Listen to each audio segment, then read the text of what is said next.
اللهم صل وسلم على سيدنا محمد وعلى آل سيدنا محمد. اللهم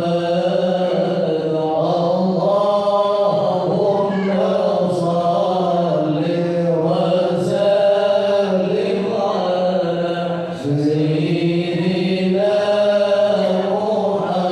محمد وعلى آل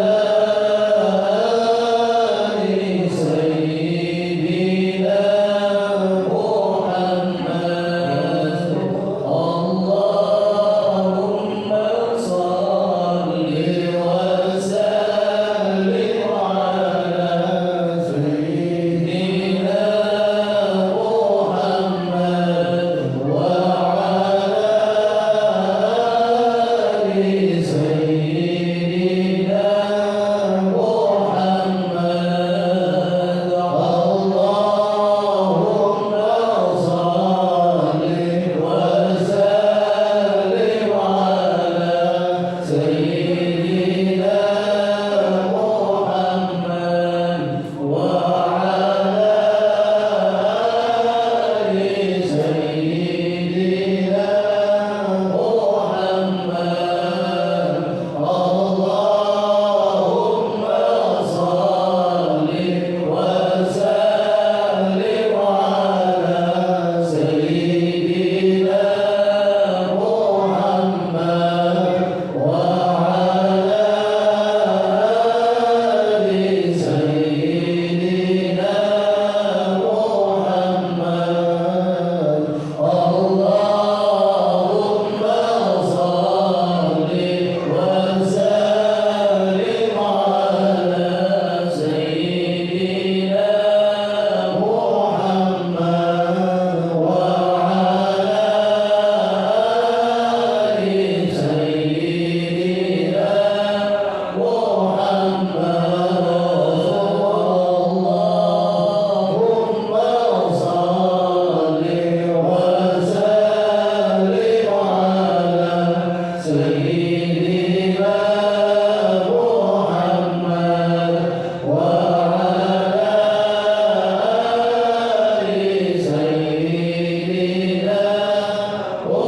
سيدنا محمد وعلى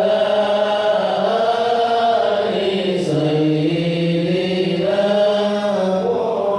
محمد. اللهم صل وسلم على سيدنا محمد وعلى آل سيدنا محمد. اللهم صل وسلم على سيدنا محمد وعلى آل سيدنا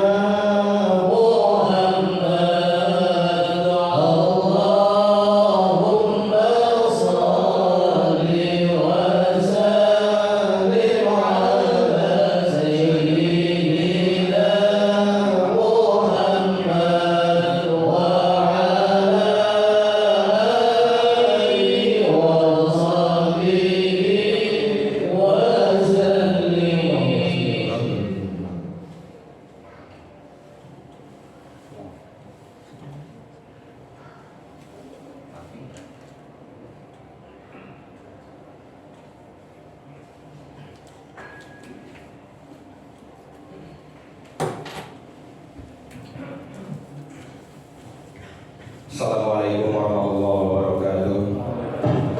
Alhamdulillahirabbil alamin. Wassalatu wassalamu ala asyrofil anbiya'i wal mursalin sayyidina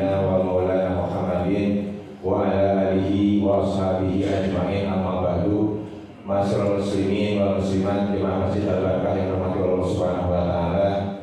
Pertama mari kita panjatkan puji serta syukur kita kepada Allah Subhanahu wa taala atas segala nikmat karunia yang Allah berikan kepada kita, terutama nikmat iman, Islam, sehat walafiat, sehingga kita di pagi hari yang cerah ini kita sama-sama berkumpul di Masjid Allah dalam rangka melaksanakan sholat Idul Adha.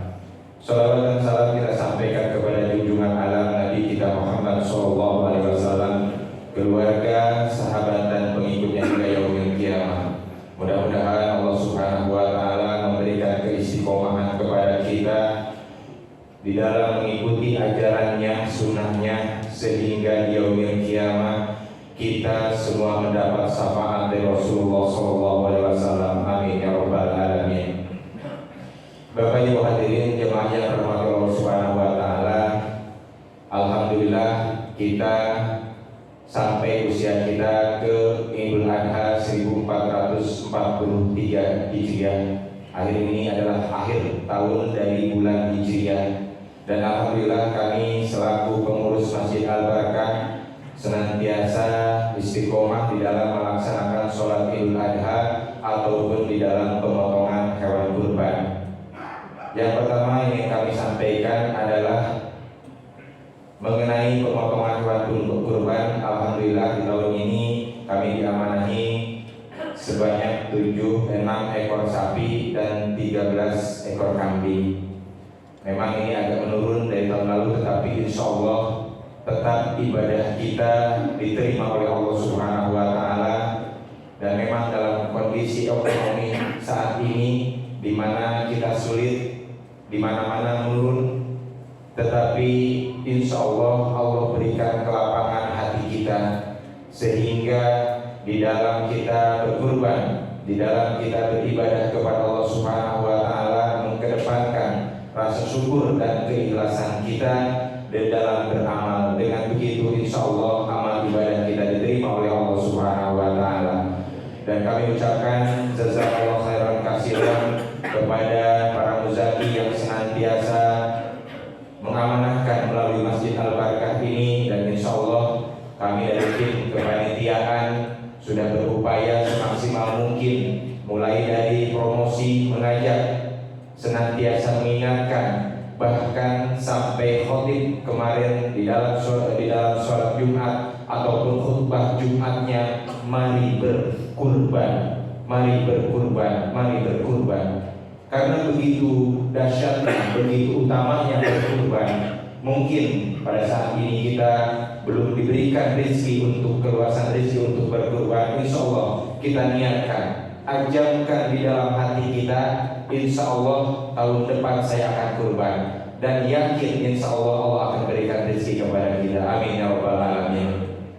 Dan yang berikutnya, Bapak Ibu hadirin jamaah yang dirahmati Allah Subhanahu wa taala, imam dan khatib pada Idul Adha kali ini, alhamdulillah Ustaz Dwi Cahyadi SPDI Al-Hafiz, beliau dari Menteng, dan alhamdulillah beliau sudah berada di tengah-tengah kita. Dan yang selanjutnya, Bapak Ibu hadirin jemaah yang dirahmati Allah Subhanahu wa taala, kami menyampaikan ada beberapa masukan dari kemarin ini dari beberapa pengurus dan jamaah agar disampaikan mengenai tata cara sholat Idul Adha atau Idul Fitri. Nah, kemarin memang tidak kami sampaikan karena kami berpikir insya Allah kita semua sudah hafal semua. Nah, tetapi memang di dalam sholat Idul Fitri kemarin rujukan hadisnya berbeda, sehingga ada 9 takbir di rakaat pertama, kemudian 7 takbir di rakaat kedua.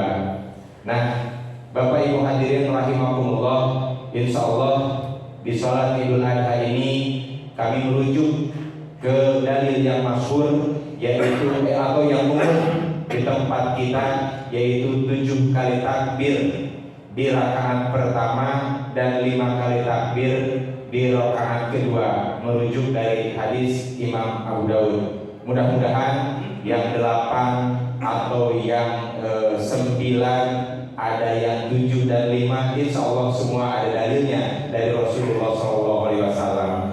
Adapun niat sholat Idul Adha yaitu usolli sunnatan Idul Adha rakaataini mustaqbilal kiblati makmuman lillahi ta'ala. Saya niat sholat Idul Adha makmum lillahi ta'ala. Jadi makmuman ya, insyaallah nanti kalau imam sudah sendiri niatnya, dengan demikian kita mendapatkan keutamaan di dalam sholat Idul Adha.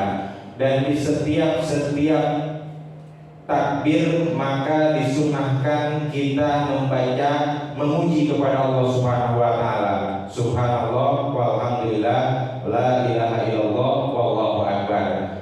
Nah, insyaallah pada Idul Adha kali ini kita lebih lagi kita tingkatkan kehusuan kita.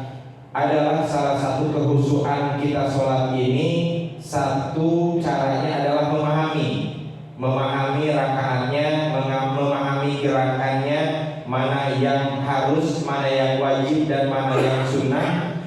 Terlebih kita mengerti, memahami apa yang kita baca. Mudah-mudahan dari hari ke hari semakin usia kita ditambahkan oleh Allah Subhanahu wa taala, kita semua diberikan pemahaman, waziyadatan fil ilmi, bertambahnya ilmu, dan ilmu kita manfaatkan, kita amalkan. Dengan demikian insyaallah Allah Subhanahu wa taala berikan pahala yang sangat luar biasa. Nah, Bapak Ibu hadirin rahimakumullah, di dalam sunnah juga untuk sholat Idul Adha ini Rasulullah SAW menyampaikan agar disegerakan. Maka kami berikan informasi kepada bapak-bapak, ibu-ibu melalui WhatsApp group ataupun media lainnya. Kami sampaikan untuk sholat Idul Adha jam 6:45. Jadi 3 menit lagi akan kita mulai. Nah, mudah-mudahan Bapak Ibu hadirin jamaah yang dirahmati Allah Subhanahu wa taala, segala aktivitas ibadah kita diterima oleh Allah Subhanahu wa taala. Dosa dan kesalahan kita diampunkan oleh Allah Subhanahu wa taala, dan kita semua kelak di akhir zaman, di akhir hayat kita di yaumil kiamah dikumpulkan di surganya Allah Subhanahu wa taala. Kami atas nama DKM Masjid Al-Barkah, pengurus Masjid Al-Barkah, mengucapkan jazakallahu khairan katsiran atas partisipasi di dalam berkurban ataupun di dalam memakmurkan masjid ini. Kami mengucapkan jazakallahu khairan katsiran. Mudah-mudahan kita semua diberikan pahala yang berlipat ganda oleh Allah Subhanahu wa taala. Dan dalam hal kesempatan ini mungkin ada saudara kita yang sedang sakit, kita doakan agar Allah Subhanahu wa taala angkat penyakitnya, Allah Subhanahu wa taala sehatkan badannya, dan Allah Subhanahu wa taala diberikan keluasan rezekinya. Dan bagi mungkin saudara kita yang sudah meninggalkan kita, di antaranya adalah saudara-saudara kita dan melalui pengurus yang sudah wafat, mudah-mudahan Allah Subhanahu wa taala wafatnya dalam keadaan husnul khatimah. Allah Subhanahu wa taala ampunkan seluruh dosa dan kesalahannya, terima iman Islamnya, dijadikan kuburnya Allah riyadil jannah. Amin ya rabbal alamin. Wabil khusus kepada pewakaf Masjid Al-Barkah, mulai dari tanah sampai bangunan ataupun yang senantiasa berinfak meniatkan di dalam wakaf, Allah Subhanahu wa taala senantiasa mengalirkan pahalanya hingga yaumil qiyamah. Ala hadiniya wa ala kullinatin salihah. Allahumma ighfir lahum warhamhum wa'afihim wa'fu anhum. Sallallahu al-Fatihah. A'udzu billahi minasyaitonir rajim. Bismillahirrahmanirrahim. Alhamdulillahirabbil alamin. Ar-Rahmanir Rahim. Maliki yaumiddin. Iyyaka na'budu wa iyyaka nasta'in. Ihdinas siratal mustaqim. Shiratal ladzina an'amta 'alaihim ghairil maghdubi 'alaihim waladdallin. Amin. Demikian kami sampaikan pengumuman ini, kurang lebihnya mohon maaf. Wabillahi taufiq wal hidayah. Assalamualaikum warahmatullahi wabarakatuh.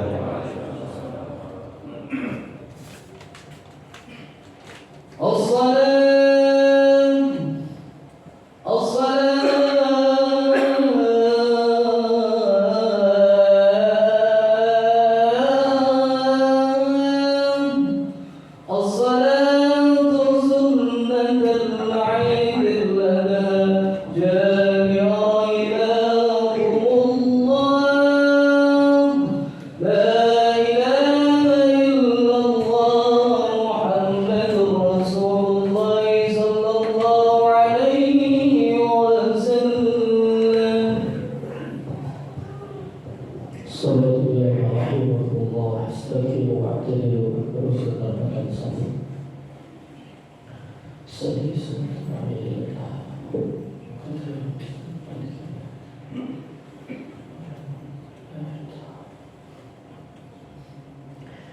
Allahu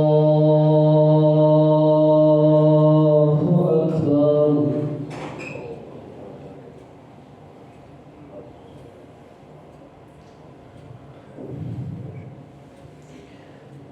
Allahu Akbar.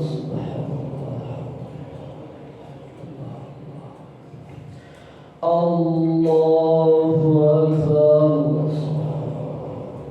Allahu Akbar.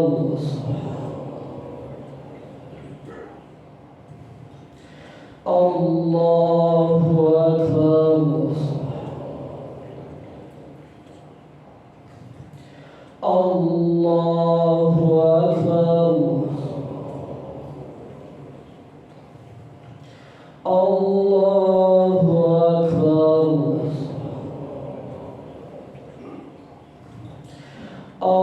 Allahu Akbar.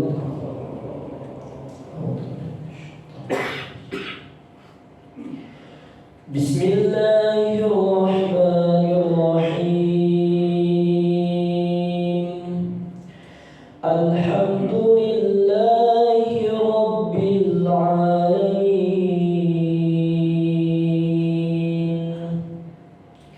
Ar-Rahmanir Rahim, Maliki Yawmiddin. Iyyaka na'budu wa iyyaka nasta'in. Ihdinas siratal mustaqim. Siratal ladzina an'amta 'alaihim ghairil maghdubi 'alaihim waladdallin.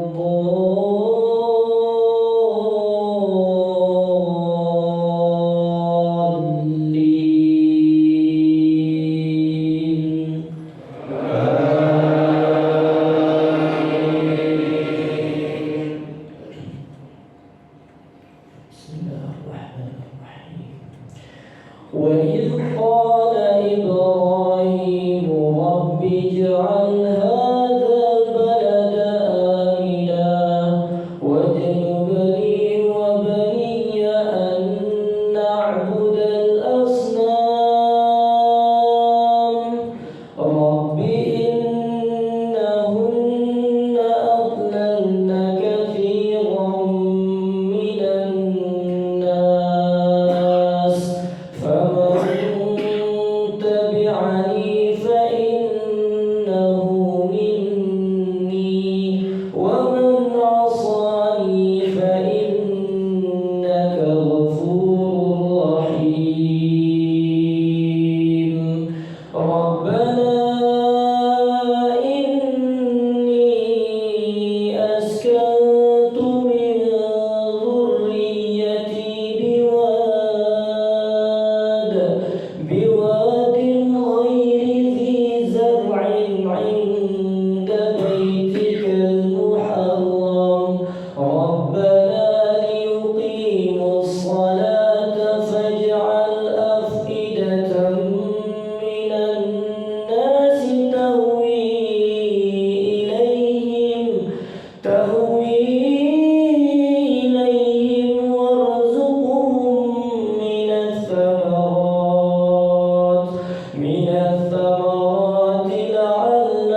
سمع الله لمن حمده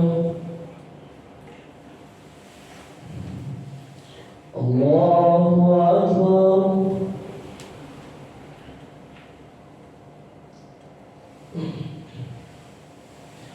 الله أكبر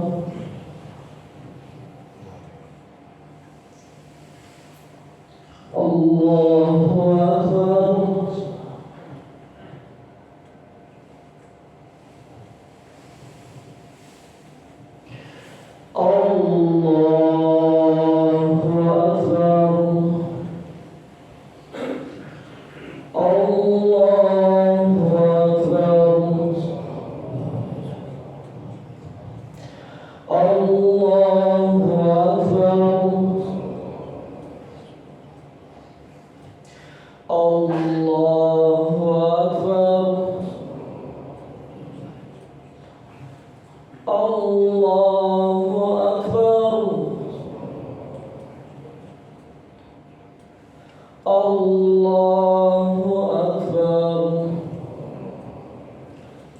بسم الله الرحمن الرحيم الحمد لله رب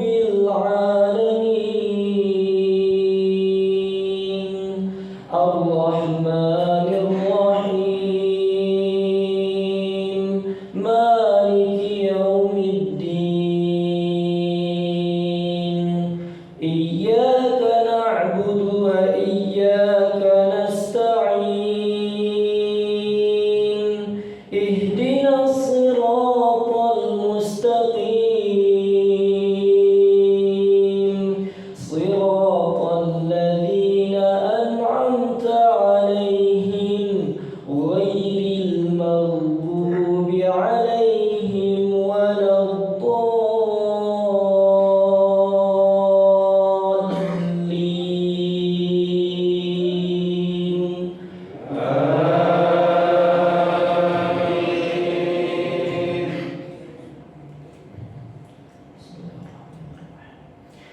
ولا تحسبن الله غافلا عما يعمل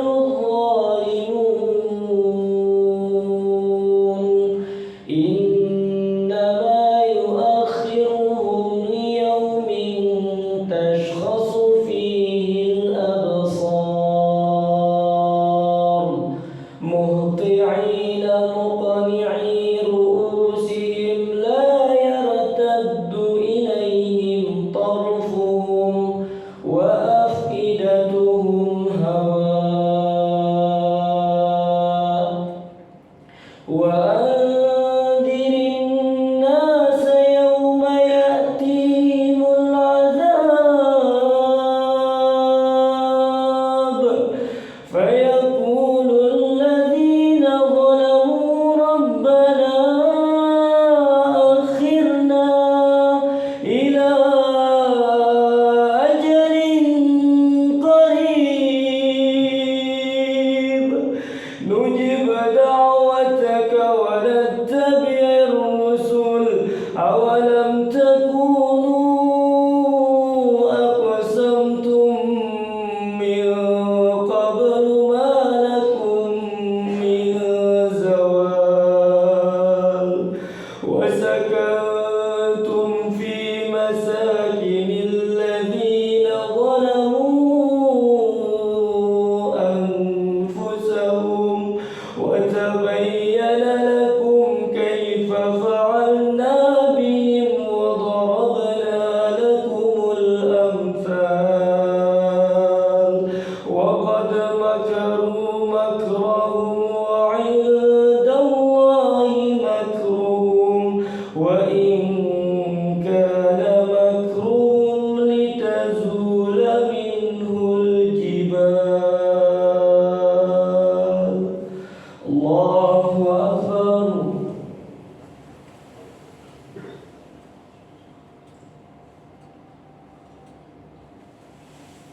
سمع الله لمن حمده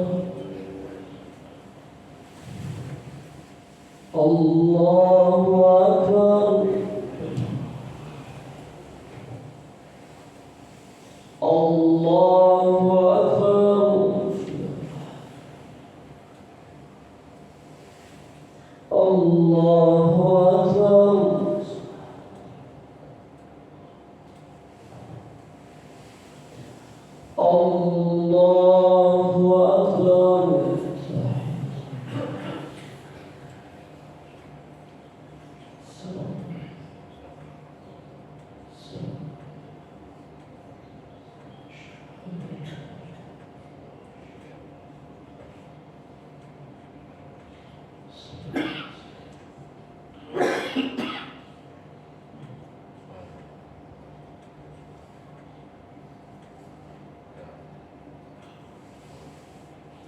السلام عليكم ورحمة الله.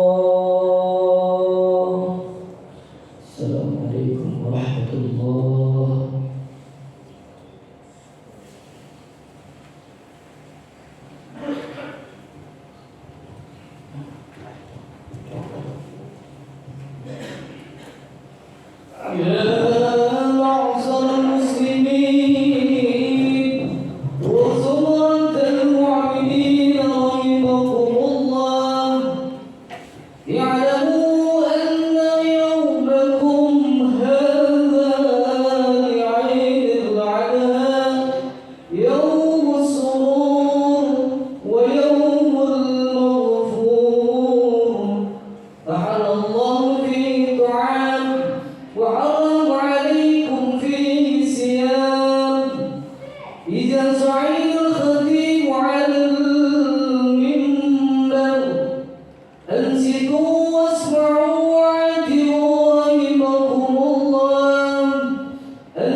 Assalamualaikum warahmatullahi wabarakatuh. Allahu Akbar. Allahu Akbar. Allahu Akbar. Allahu Akbar. Allahu Akbar. Allahu Akbar. Allahu Akbar. Allahu Akbar. Allahu Akbar walillahil hamd. Alhamdulillahi rabbil alamin. أشهد أن لا إله إلا الله الملك الحق المبين وأشهد أن محمدا عبده الصادق الوعد الأمين اللهم صل وسلم وبارك على سيدنا ونبينا ومولانا محمد وعلى آله وصحبه أجمعين أما بعد فيا عباد الله أوصيكم ونفسي وإياي بتقوى الله فقد فاز المتقون. وقال تعالى في القرآن الكريم أعوذ بالله من الشيطان الرجيم بسم الله الرحمن الرحيم يا أيها الذين آمنوا اتقوا الله حق تقاته ولا تموتن إلا وأنتم مسلمون. وقال تعالى في القرآن الكريم يا أيها الذين آمنوا قوا أنفسكم وأهليكم نارا. صدق الله العظيم وصدق رسوله النبي الحبيب الكريم ونحن على ذلك من الشاهدين والشاكرين والحمد لله رب العالمين. Hadirin salat Idul Adha yang semoga Allah selalu berkahi dan rahmat nanti kehidupan kita.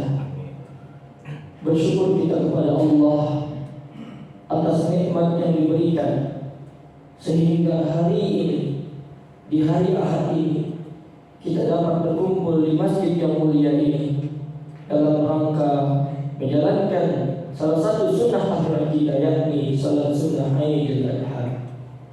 Semoga di tahun ini hari raya Aidil Adha bukan hanya sebatas menjadi ritual tahunan, namun menjadi ibrah, pelajaran untuk kita kembali kepada Allah Subhanahu wa taala, dan semoga Allah meridhoi apa yang kita kerjakan selama setahun kemarin. Salawat dan salam pada baginda junjungan Nabi Muhammad sallallahu alaihi wasallam yang mana kita harapkan syafaatnya kelak di yaumil qiyamah nanti.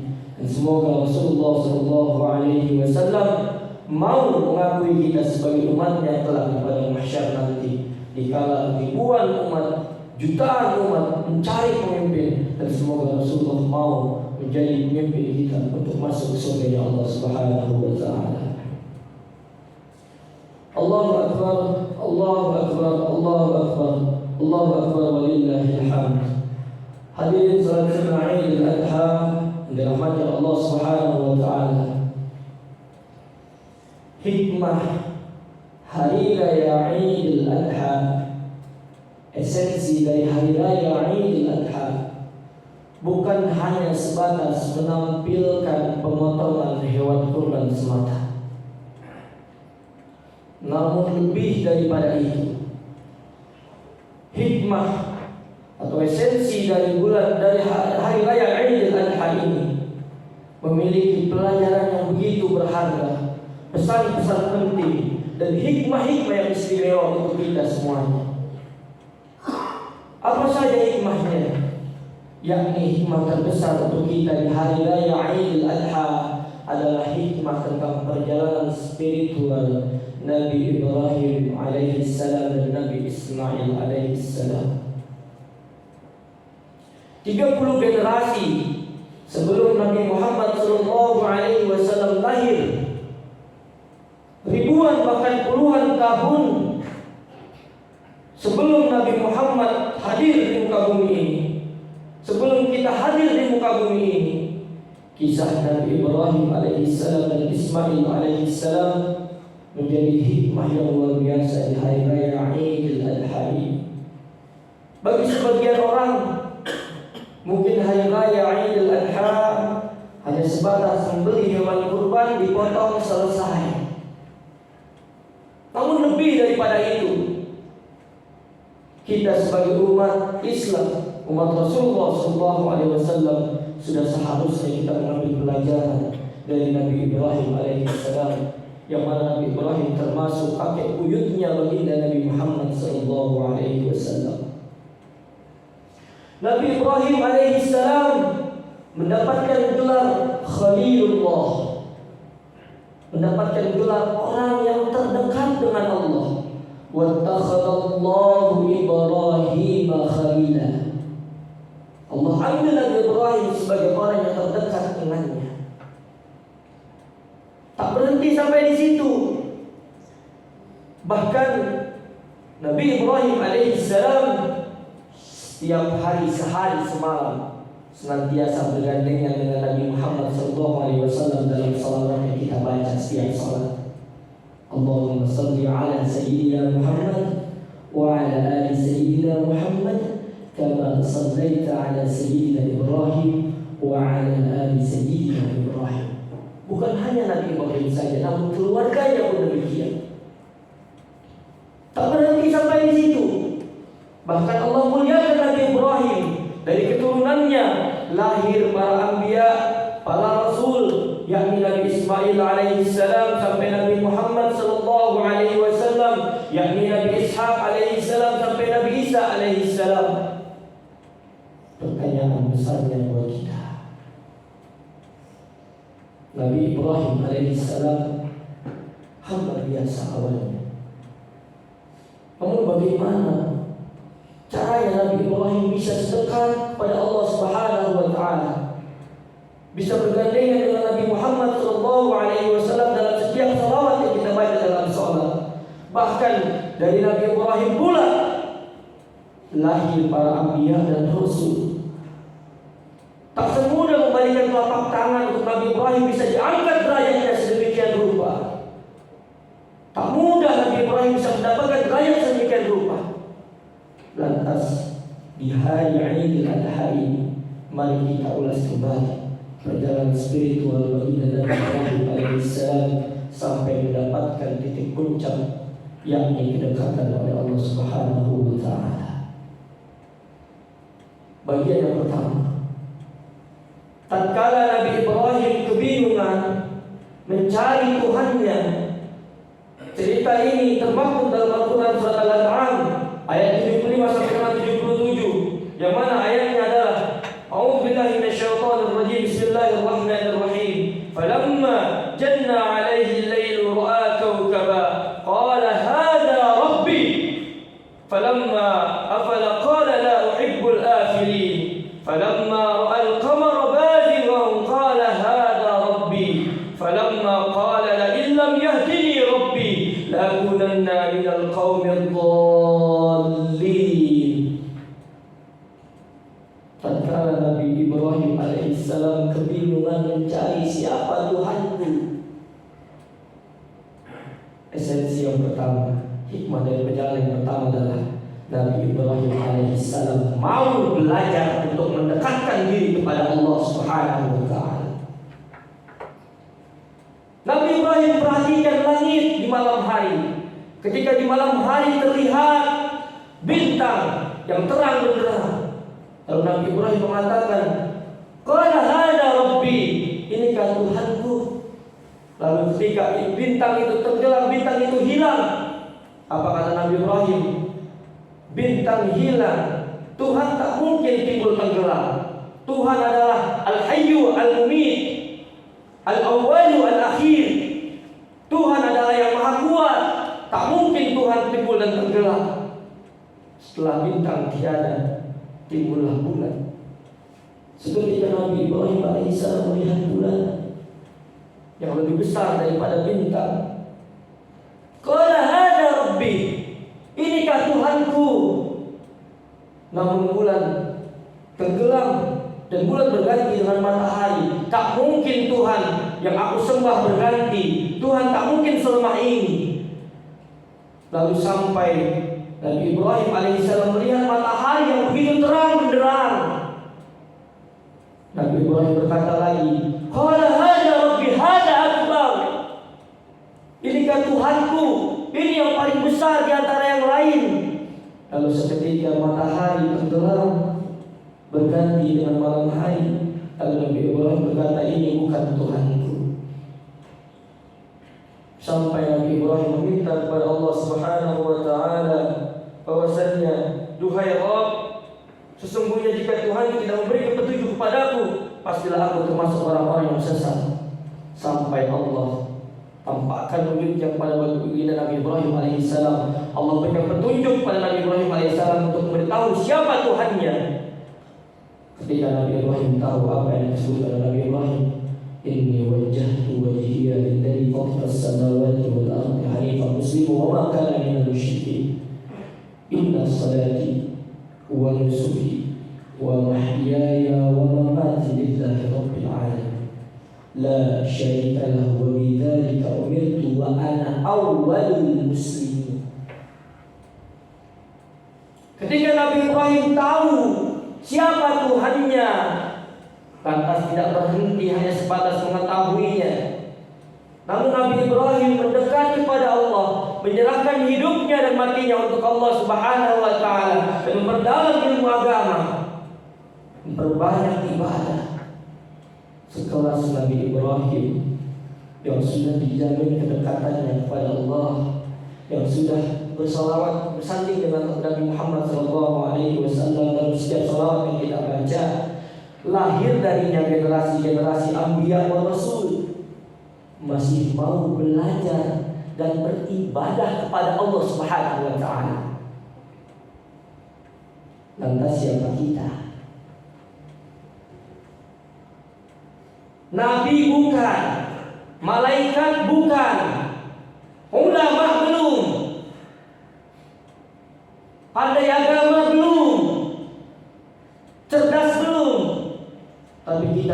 untuk belajar, memperdalam ilmu yang Allah berikan di muka bumi ini. Dan kita bahkan lebih parahnya lagi, kita enggan untuk beribadah kepada Allah Subhanahu wa Ta'ala. Kita belum dapat jaminan surga, kita belum dapat jaminan setiap amal ibadah kita diterima oleh Allah Subhanahu wa Ta'ala. Lantas apa yang menghalangi diri kita untuk belajar mendekat kepada Allah Subhanahu wa Ta'ala? Padahal dikatakan, Imam Syafi'i mengatakan, "Man arada dunya fa 'alaihi bil 'ilmi, wa man arada dunya fa 'alaihi bil 'ilmi, wa man arada akhirah fa 'alaihi bil 'ilmi, wa man arada huma fa 'alaihi bil 'ilmi." Segala sesuatu kalau ingin bahagia, kalau ingin didapatkan harus dengan ilmu. Pengen dapat dunia harus dengan ilmu. Ingin dapat akhirat juga harus dengan ilmu. Kalau ingin dapat dua-duanya pun juga harus dengan ilmu. Lantas sudah seberapa hebat kita untuk enggan belajar. Padahal majelis ta'lim terbentang banyak di Jakarta ini. Tidakkah ada sedikit gerakan di hati kita untuk datang ke majelis ta'lim dan belajar? Walau 1 jam. Kita sudah berlelah mengejar dunia 8 jam setiap hari. Apakah tidak bisa kita luangkan waktu sejam untuk mengingat Allah Subhanahu wa Ta'ala, untuk belajar lagi, memperdalam ilmu agama? Oleh karenanya ulama tafsir yang diperkuat oleh ulama hadis mengatakan bahwasanya cerita ini di saat Nabi Ibrahim alaihissalam mencari Tuhannya, esensi pelajaran yang pertama adalah kalau kita ingin dekat kepada Allah Subhanahu wa Ta'ala, bukan cuma belajar, tapi kita juga harus memahami apa yang kita belajar. Mohon maaf, berapa usia kita saat ini? Berapa rakaat yang sudah kita kerjakan sholat? Coba tengok diri kita kembali di hari raya Idul Adha ini. Jadikan aja untuk bermuhasabah diri. Sudah berapa rakaat, sudah berapa sholat yang kita kerjakan? Apakah kita sudah mengerti apa yang kita baca? Apakah kita sudah mengerti makna esensi Allahu Akbar? Setelah Sayyidina Abu Bakar As-Siddiq tatkala baru berucap Allahu Akbar, bergetar hatinya karena saking tidak kuatnya, takut dirinya ketika dia mengucapkan Allahu Akbar, Allah yang maha besar. Dia takut ada kebesaran di hatinya, bahwasanya dia yang paling besar. Karena saat itu Abu Bakar As-Siddiq termasuk sahabat Rasulullah yang paling dekat dengan baginda Nabi Muhammad SAW. Sayyidina Ali bin Abi Thalib ketika baru terdengar azan Allahu Akbar, Allahu Akbar, bergetar hati Sayyidina Ali bin Abi Thalib karena paham esensi azan, panggilan sholat, esensi takbir Allahu Akbar. Apakah kita sudah memahami apa yang kita baca selama ini setiap sholat? Sudahkah kita resapi? Setiap hari kita baca Subhana Rabbiyal Azim wa bihamdi, Subhana Rabbiyal A'la wa bihamdi. Kita mengatakan memuji Allah, duhai Rabb, Engkau yang maha agung, duhai Rabb, Engkau yang maha tinggi. Tapi kita sebagai bos masih suka merendahkan karyawan kita. Kita sebagai tetangga masih suka merendahkan tetangga kita yang lain. Masih merasa tinggi kehidupan dunia. Tengoklah diri kita di hari raya Idul Adha ini, ada esensi yang jauh lebih penting ketimbang hanya sebatas memotong hewan kurban. Sudahkah diri kita berubah jauh lebih baik, mengenal agama kita lebih dalam, paham bahwasanya hidup bukan hanya sebatas belajar, tapi kita juga harus memahami apa yang kita belajar. Karena setiap amalan tanpa ilmu ditolak. Oleh karenanya, jangan merasa saya baru usia sekian, entar aja belajarnya, atau pada tua ini malah saya belajar. Tidak ada halangan umur, tidak ada halangan usia, keadaan untuk belajar menurut agama Allah Subhanahu wa Ta'ala. Kita senantiasa berdoa, bukan Rabbana atina fid dunya hasanah wa fil akhirati hasanatan wa qina adzabannar. Kita selalu minta kebaikan dunia, kebahagiaan dan kebahagiaan akhirat. Tapi apakah sudah kita pelajari ilmu-ilmu Allah yang membuat kita bahagia di dunia hingga akhirat nanti? Pelajaran yang pertama, untuk mengenal agama Allah kita harus bisa memahami apa yang kita pelajari.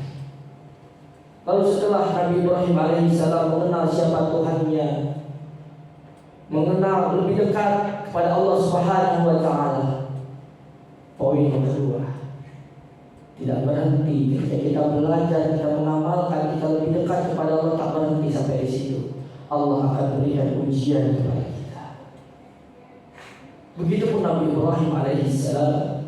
Nabi Ibrahim alaihissalam ketika sudah dekat dengan Allah, sudah mengenal siapa Tuhannya, Nabi Ibrahim diasingkan dari kampungnya, dicaci oleh ayahnya, bahkan diancam oleh penguasa zalim saat itu.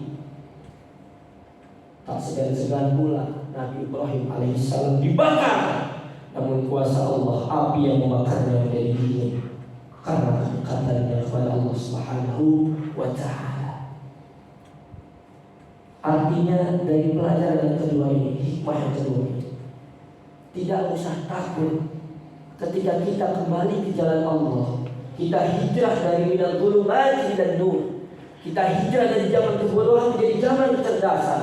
Yang tadinya mungkin kita biasa nongkrong, nongki-nongki kalau bahasa anak muda, menghabiskan malam, begadang hanya sebatas untuk menghabiskan puntung-puntung rokok, menghabiskan bergelas-gelas kopi.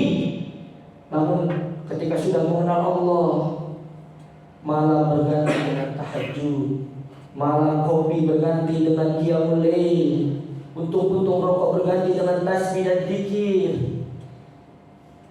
setiap ocehan berganti dengan sholat, bacaan Al-Quran. Tak perlu takut. Setelah Nabi Ibrahim aja diuji, dicaci, diejek, dicela, bahkan diasingkan dari kampungnya, kita tak perlu takut. Setelah Nabi Ibrahim sanggup melewati hal itu, la yukallifullahu nafsan illa wus'aha. Allah tidak akan memberikan beban ujian kepada suatu kaum kalau Allah tidak sanggupkan kaum tersebut. Oleh karenanya, inilah ujian ketika kita mendekat kepada Allah Subhanahu wa taala. Kita akan menghadapi badai kehidupan, mulai dari ekonomi yang bangkrut, mulai dari kawan yang mulai sedikit, mulai dari lingkungan yang menjauhi. Itu biasa. Allah Subhanahu wa taala saja diejek oleh kaum non-muslim. Sekelas Nabi Muhammad saja diejek oleh kaum non-muslim. Lantas siapa kita takut untuk diejek? Kita hanya manusia biasa, kita ingin mendekat kepada Allah Subhanahu wa taala. Apa salahnya? Ejekan itu biasa di hidup ini. Cacian itu biasa di hidup ini. Apalagi cacian ketika kita mendekat kepada Allah Subhanahu wa taala. Sudah lumrah bukan ketika kita sudah kembali ke masjid? Masya Allah, udah sore sekarang ya. Masya Allah, penghuni surga lewat, aromanya Masya Allah, ya aroma Masjidil Haram itu begini. Itu sudah biasa. Justru celaan, cacian yang diberikan oleh Allah melalui orang-orang yang zalim kepada kita, itu bukti bahwasannya kita telah berubah dari keburukan menuju kebaikan. Allah menitipkan celaan, menitipkan cacian, menitipkan ejekan kepada orang-orang yang tidak suka kepada kita untuk menetapkan hijrah kita kepada kebaikan. Lantas tak perlu takut. Ini esensi pelajaran hikmah yang kedua yang harus kita resapi dan kita pahami dari perjalanan spiritual baginda Nabi Ibrahim alaihissalam. Namun setelah Nabi Ibrahim dekat kepada Allah Subhanahu wa taala, memahami esensi ibadahnya, lalu Nabi Ibrahim mendapatkan ujian yang luar biasa. Ingat, Allah tak berhenti sampai di ujian saja. Allah akan memberikan kebahagiaan yang belum pernah kita rasakan sebelumnya. Ini yang dirasakan oleh Nabi Ibrahim alaihissalam. Setelah Nabi Ibrahim belajar mengenal Allah, mendekat kepada Allah, memahami esensi ibadah kepada Allah. Nabi Ibrahim mendapatkan ujian dari Allah melalui celaan dan cacian dari orang-orang yang tidak suka kepadanya. Lantas Nabi Ibrahim memberikan anugerah dari Allah Subhanahu wa taala yang tiada tara, yakni dihadirkannya Bunda Siti Hajar dan Nabi Ismail alaihissalatu wassalam. Inilah kenikmatan setelah kita dekat kepada Allah dan kita mampu melewati badai kehidupan itu. Allah akan memberikan kebahagiaan yang belum pernah kita dapatkan sebelum kita mendekat mengenal Allah Subhanahu wa taala.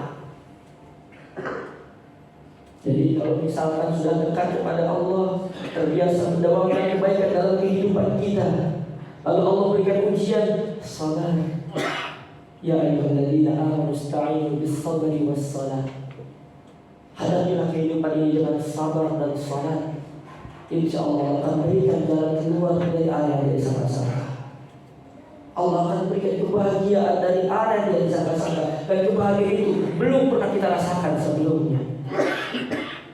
Sama seperti halnya ketika kita ditinggal oleh bulan suci Ramadan. Kalau kita memahami esensi bulan suci Ramadan, kita harusnya merasa kesal ditinggal oleh bulan suci Ramadan. Bahkan kalau orang sudah dekat keimanannya kepada Allah Subhanahu wa taala, jangankan bulan suci Ramadan ditinggal oleh bulan suci Ramadan itu merasa nyesal. Tapi kalau orang sudah tinggi tingkat keimanannya, lebih dekat kepada Allah Subhanahu wa taala, ketinggalan puasa sunnah, dia langsung merasa nyesal. Subuh jam 4 lewat 45 menit misalkan, dia bangun jam 4 lewat 40. Masih 5 menit lagi azan belum dikumandangkan. Ketika dia bangun, dia merasa nyesal. Ya Allah, 5 menit lagi pengen azan. Kalau orang sudah merasakan nikmatnya ibadah,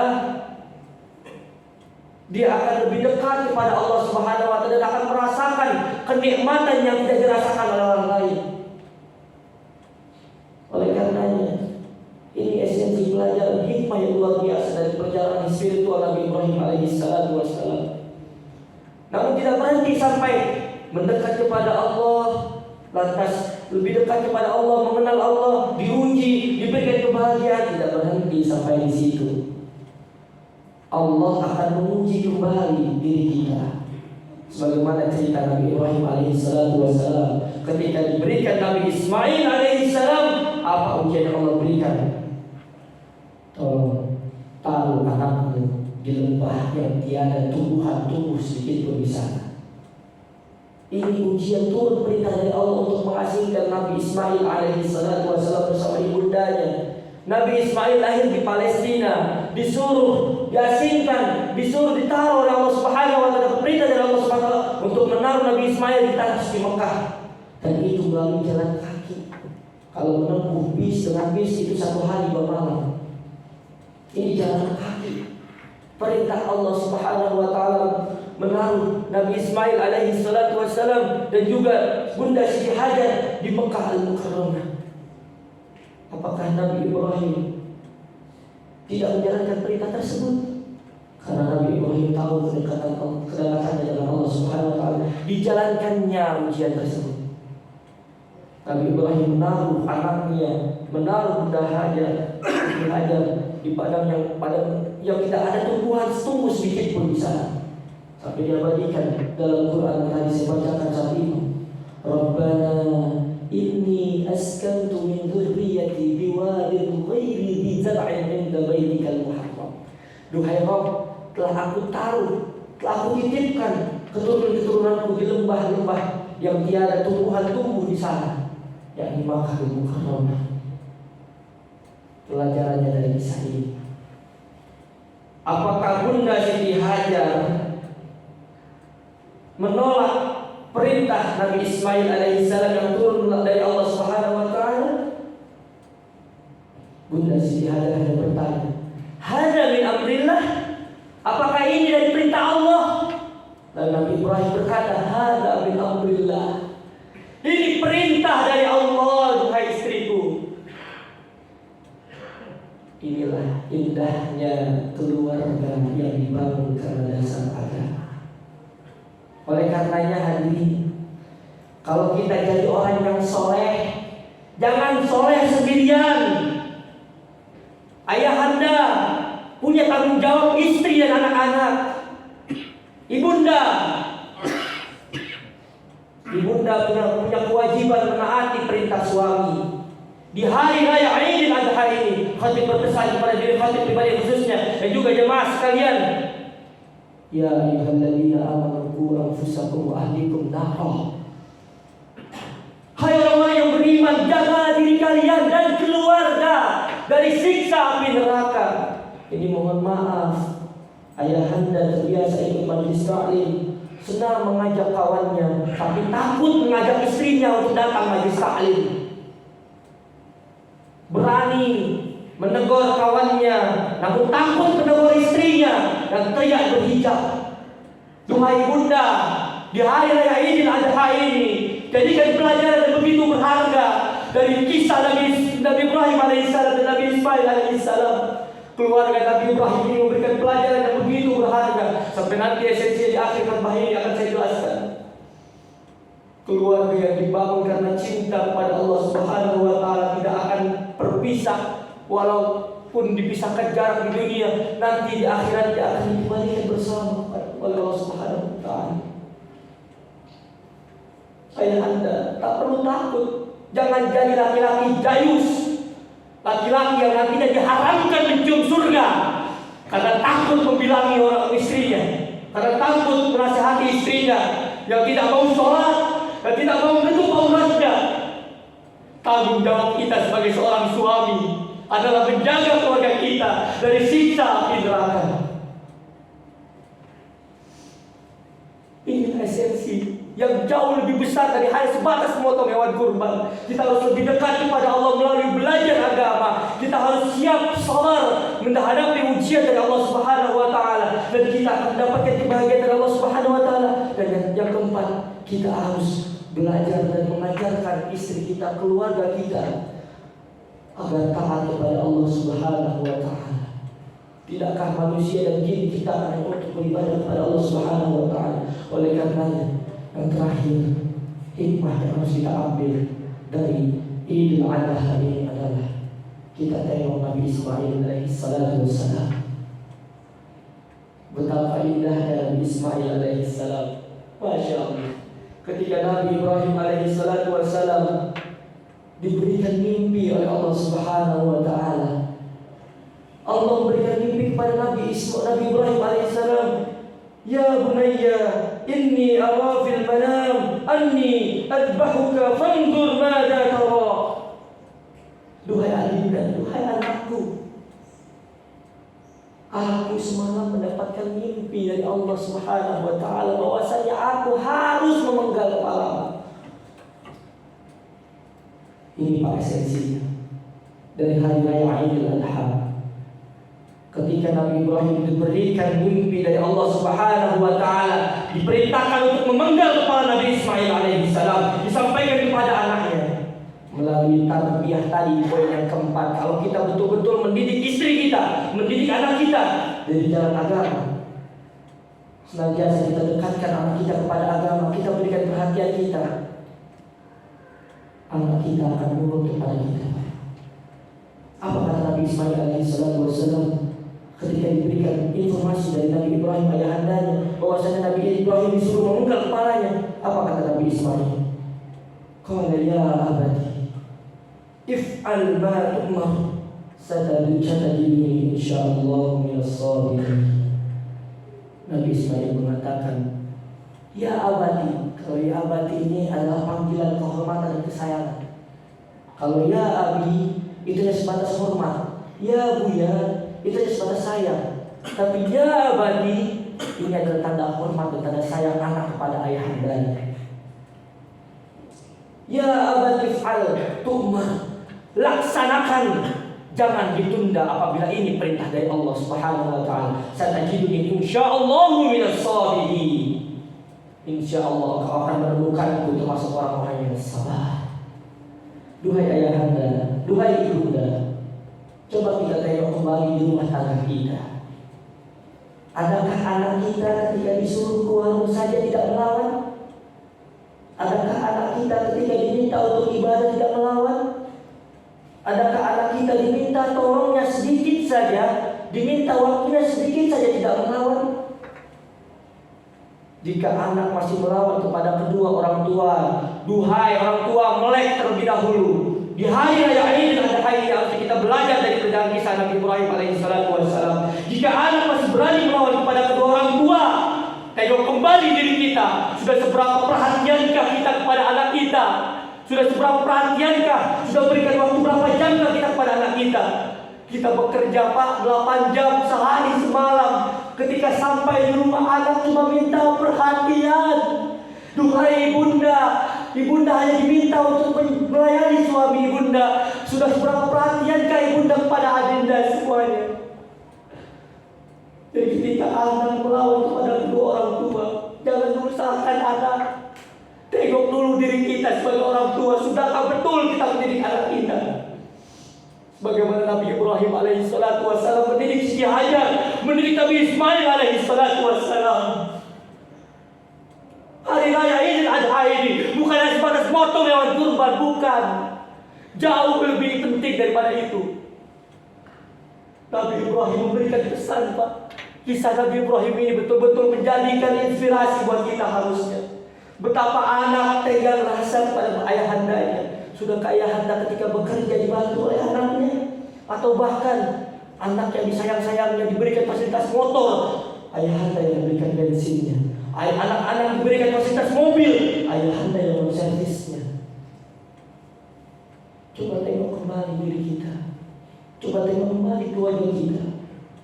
Harusnya hari raya Idul Adha ini menjadi pelajaran penting, momentum penting untuk kita dan keluarga. Karena ketika nanti di padang mahsyar, nafsi wa ummihi wa abi wa fasilatihi allati tuwi, ibu dan anak tidak akan merasa kenal. Suami dan istri tidak akan merasa kenal. Oleh karenanya didiklah anak kita, didiklah istri kita, didiklah diri kita.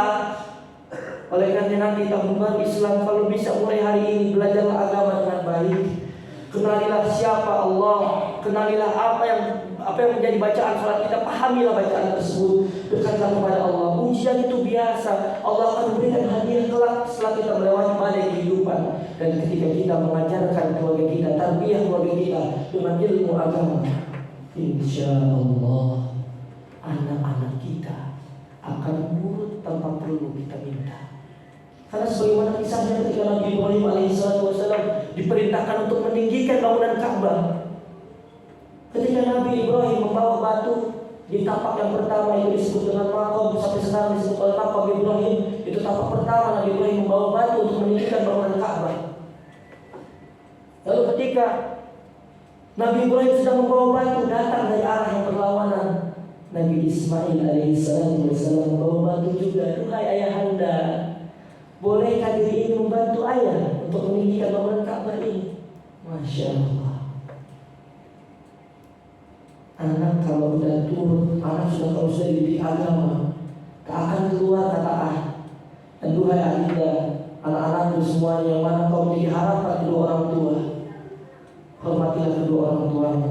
Jika memang orang tua tak punya waktu untuk mendidik agama, carilah tempat-tempat belajar agama.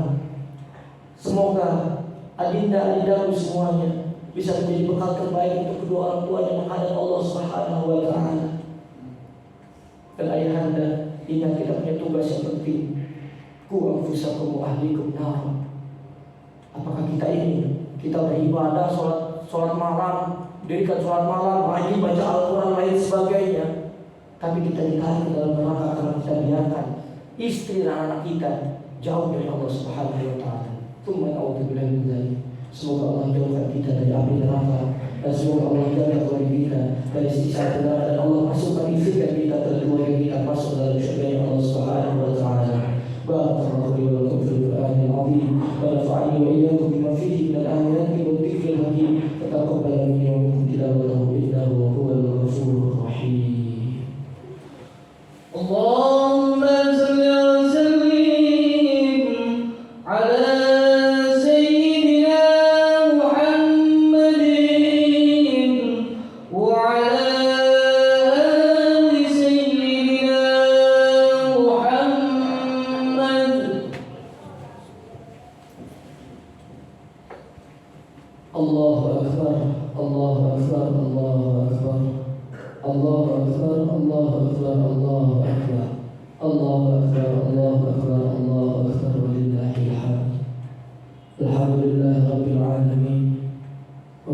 نستعين على أمور الدنيا والدين والصلاة والسلام على أشرف الأنبياء والمرسلين سيدنا ونبينا ومولانا محمد وعلى آله وصحبه أجمعين. أشهد أن لا إله إلا الله الملك الحق المبين وأشهد أن محمدا عبده والصادق الوعد الأمين. اللهم صل وسلم وبارك على سيدنا محمد وعلى آله وصحبه أجمعين.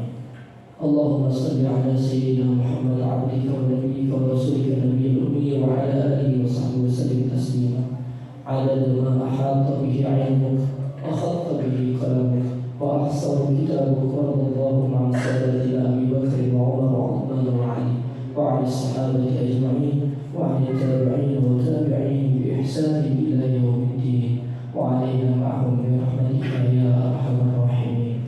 اللهم اغفر للمؤمنين والمؤمنات، اللهم اغفر للمسلمين والمسلمات الأحياء منهم والأموات برحمتك يا أرحم الراحمين. لا إله إلا أنت سبحانك إنا كنا من الظالمين. لا إله إلا أنت سبحانك إنا كنا من الظالمين. لا إله إلا أنت سبحانك إنا كنا من الظالمين. ربنا ظلمنا أنفسنا، ربنا ظلمنا أنفسنا وإن لم تغفر لنا يا رب، وإن لم تغفر لنا وترحمنا لنكونن من الخاسرين. ربنا لا تزغ قلوبنا بعد إذ هديتنا وهب لنا من لدنك رحمة إنك أنت الوهاب. ربنا هب لنا من الصالحين، ربنا هب لنا من الصالحين، ربنا هب لنا من أزواجنا وذرياتنا قرة أعين واجعلنا للمتقين إماما. ربنا هب لنا من أزواجنا وذرياتنا قرة أعين واجعلنا للمتقين إماما. اللهم أحسن عاقبتنا في الأمور كلها وأجرنا من خزي الدنيا وعذاب الآخرة. اللهم اقسم لنا من خشيتك ما تهون به بيننا وبين معصيتك، ومن طاعتك ما تبلغنا بها جنتك، ومن اليقين ما تهون به علينا مصائب الدنيا، ومتعنا بأسماعنا وأبصارنا وقواتنا ما أحييتنا، واجعله الوارث منا، واجعل ثأرنا على من ظلمنا، وانصرنا على من عادانا، ولا تجعل مصيبتنا في ديننا، ولا تجعل الدنيا أكبر همنا ولا مبلغ علمنا، ولا تسلط علينا من لا يرحمنا. اللهم لا تدع لنا ذنبا إلا غفرته، ولا هما إلا فرجته، ولا دينا إلا قضيته، ولا حاجة من حوائج الدنيا والآخرة إلا قضيتها يا أرحم الراحمين. اللهم اختم لنا بحسن الخاتمة يا رب، اللهم اختم لنا بحسن الخاتمة يا رب، اللهم اختم لنا بحسن الخاتمة ولا تختم علينا بسوء الخاتمة. اللهم إنا نسألك رضاك والجنة ونعوذ بك من سخطك والنار. ربنا يا الله تقبل منا إنك أنت السميع العليم، وتب علينا إنك أنت التواب الرحيم. ربنا آتنا في الدنيا حسنة